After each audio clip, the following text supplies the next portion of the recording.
ಆ ಸಂಸಾರದ ಈ ಈ ಭವಸಾಗರವನ್ನು ದಾಟಲಿಕ್ಕೆ ಆಧ್ಯಾತ್ಮಿಕವಾಗಿರ್ತಕ್ಕಂತ ಒಂದು ದೋಣೆ ನಮ್ಮೆಲ್ಲರಿಗೆ ಬಹಳ ಅವಶ್ಯವಾಗಿ ಬೇಕು.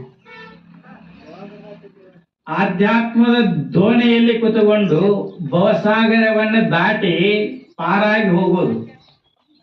ಮಹಾತ್ಮರ ವಚನಗಳನ್ನ ಮಹಾತ್ಮರ ಮಾತುಗಳನ್ನು ಕೇಳ್ರೆ ಏನಾಗ್ತದ್ರಿ?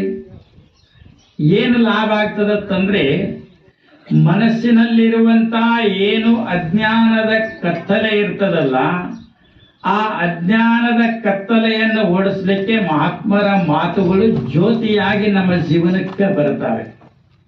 ಆ ಸಂಸಾರದ ಈ ಭವಸಾಗರವನ್ನು ದಾಟಲಿಕ್ಕೆ ಆಧ್ಯಾತ್ಮಿಕವಾಗಿರ್ತಕ್ಕಂತ ಒಂದು ದೋಣೆ ನಮ್ಮೆಲ್ಲರಿಗೆ ಬಹಳ ಅವಶ್ಯವಾಗಿ ಬೇಕು.